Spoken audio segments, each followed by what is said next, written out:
Assalamualaikum warahmatullahi wabarakatuh. Kami dari kelompok 7 akan mempresentasikan mengenai Presentation and Disclosure in Financial Reporting. Dari kelompok 7 ini terdiri dari Sinta Rahmawati, Anis Duroto Farida, Wikimedia, Fitria Dwi-Tami, Rindiani, Nur Amalia, dan Yulia Ayu. Next.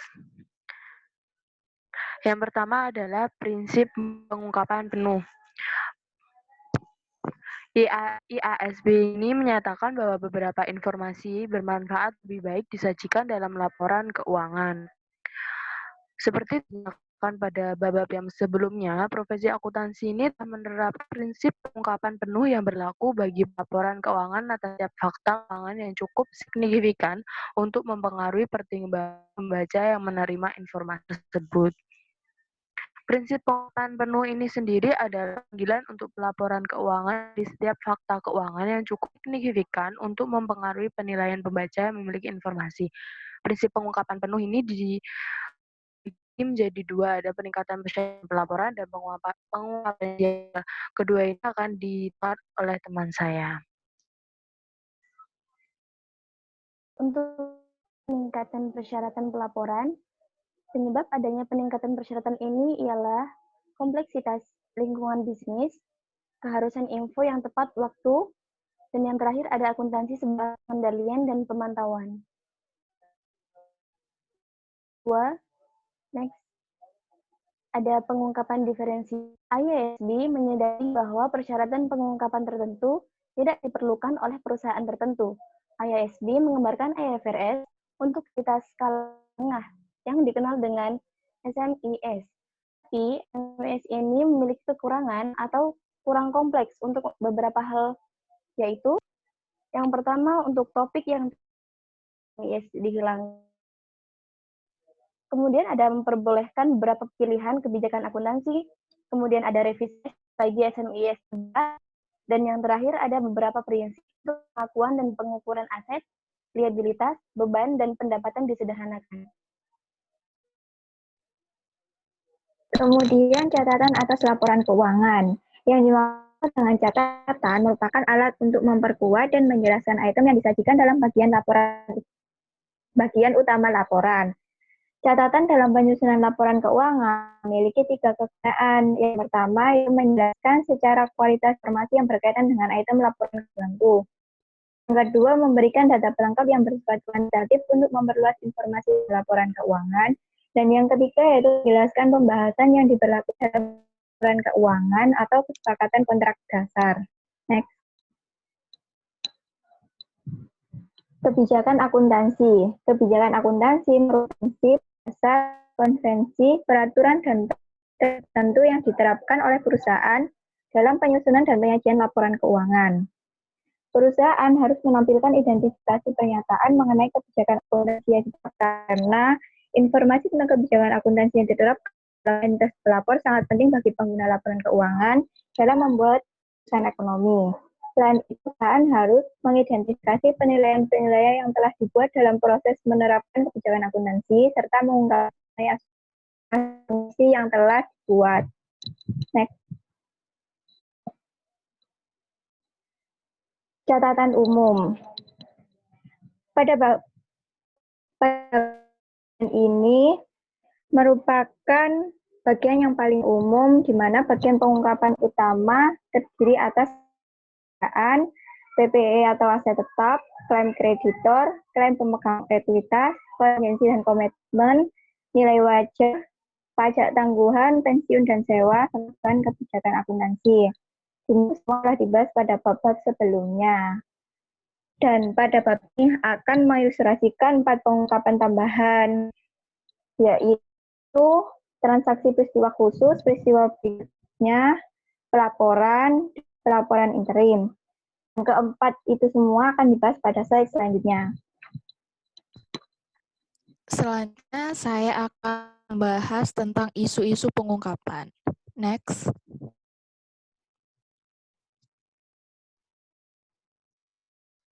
Yang pertama ada pengungkapan transaksi peristiwa khusus. Agar pengungkapan memadai, perusahaan melaporkan substansi ekonomi, untuk hukum dari transaksi ini. IFRS mensyaratkan minimum atas transaksi dengan pihak-pihak secara material sebagai berikut.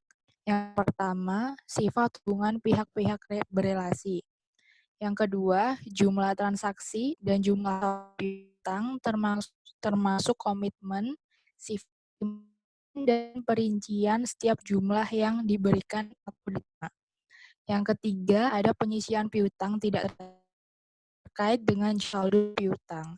Dan yang terakhir, ada beban yang diakui selama periode terjadinya piutang tidak tertagih atau piutang yang diragukan dari pihak berelasi. Next. Yang kedua, ada peristiwa setelah atau bisa disebut peristiwa berikutnya. Di sini terdapat dua jenis peristiwa atau transaksi yang terjadi setelah laporan keuangan yang mungkin berdampak material terhadap laporan. Next. Pertama, ada peristiwa yang memberikan bukti tambahan tentang kondisi yang terjadi pada tanggal laporan keuangan. Dan yang kedua, ada peristiwa yang memberi bukti tentang kondisi yang tidak terjadi pada tanggal laporan posisi keuangan, tetapi laporan posisi keuangan. Next. Selanjutnya, ada pelaporan untuk perusahaan terdiversifikasi. Yang pertama ada prinsip dasar. IFRS mensyaratkan bahwa tujuan umum laporan keuangan mencakup informasi yang dipilih berdasarkan segmentasi tunggal.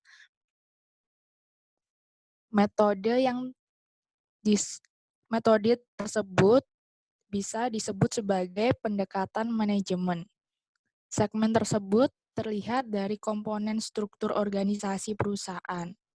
Komponen ini disebut dengan segmen operasi. Segmen operasi sendiri merupakan komponen dari entitas yang terdiri dari 3 bagian, yaitu yang terlibat dalam aktivitas bisnis, yang mana memperoleh pendapatan dan menimbulkan beban. Yang kedua, hasil operasinya dikaji ulang secara reguler untuk mengambil keputusan operasional untuk membuat keputusan tentang sumber daya yang dialokasikan pada segmen menilai kinerjanya. Dan yang terakhir ada dia informasi keuangan terpisah dihasilkan oleh atau berdasarkan sistem pelaporan keuangan internal. Selanjutnya ada prinsip pengungkapan. Prinsip akuntansi yang digunakan perusahaan dalam pengungkapan segmen tidak perlu sama dengan prinsip yang digunakan perusahaan untuk menyusun dasar. Next.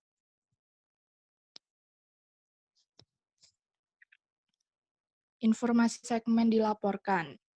IASB mewajibkan perusahaan melaporkan hal-hal sebagai berikut. Yang pertama, ada informasi umum tentang segmen operasi. Yang kedua, laba rugi segmen dan informasi terkait. Tiga, ada segmen dan liabilitas segmen. Yang keempat, rekonsiliasi. Yang kelima, informasi produk dan jasa serta wilayah geografi. Dan yang terakhir ada pelanggan umum. Next. Yang selanjutnya ada laporan interim. Laporan interim mencakup periode kurang dari 1 tahun. Persyaratan pelaporan interim, umumnya perusahaan harus menggunakan kebijakan akuntansi yang sama untuk laporan interim dan untuk laporan tahunan. Selanjutnya ada pendekatan diskrit. Setelah pendekatan diskrit, perusahaan mencatat dalam laporan interim pendapatan dan beban sesuai dengan prinsip pengakuan pendapatan dan beban. Dan yang terakhir ada pengungkapan interim. IFRS tidak mensyaratkan satu set laporan keuangan lengkap pada tanggal pelaporan interim. Selanjutnya akan dijelaskan saya. Selanjutnya mengenai laporan auditor dan manajemen.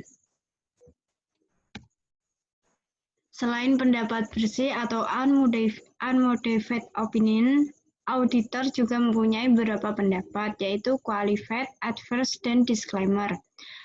Untuk di samping ini merupakan contoh auditor report.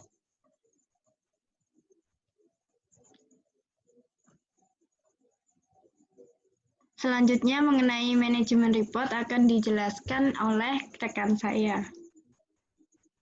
Komentar manajemen membantu dalam interpretasi keuangan, kinerja keuangan, dan arus kas suatu perusahaan.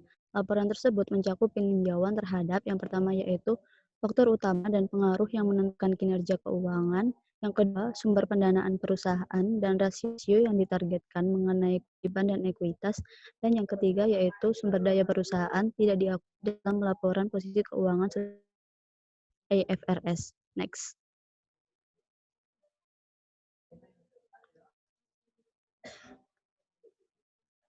Tanggung jawab manajemen atas laporan keuangan. Manajemen bertanggung jawab untuk menyiapkan keuangan dan membangun serta memelihara sistem pengendalian internal yang efektif. Sedangkan untuk menyediakan penilaian yang independen mengenai kesesuaian keuangan dengan standar berlaku yaitu IFRS. Untuk slide selanjutnya akan dijelaskan oleh teman saya. Kemudian ada isu-isu pelaporan. Dalam isu pelaporan ada dua bentuk pengungkapan. Yang pertama, keuangan, yaitu laporan keuangan prospek yang terbaik pengetahuan dan kepercayaan pihak yang bertanggung jawab, posisi keuangan, hasil operasi, dan arus kas yang diharapkan entitas. Yang kedua, yaitu proyeksi keuangan, adalah laporan keuangan prospektif yang terbaik untuk pengetahuan dan kepercayaan bertanggung jawab, memberikan satu atau lebih asumsi hipotesis, posisi keuangan, hasil operasi, dan arus kas yang diharapkan entitas. Next.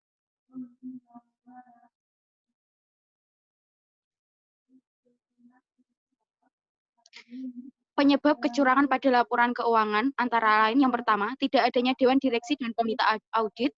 Yang kedua, lemahnya pengendalian internal perusahaan. Ketiga, transaksi yang tidak biasa. Keempat, estimasi akuntansi yang membutuhkan penilaian subjektif. Dan yang terakhir, staf audit internal yang tidak efektif. Next.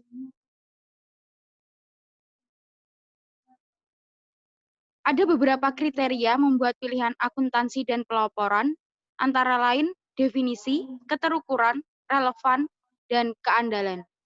Terima kasih. Demikian presentasi dari kelompok kami. Atas kurang lebihnya mohon maaf. Wassalamualaikum warahmatullahi wabarakatuh.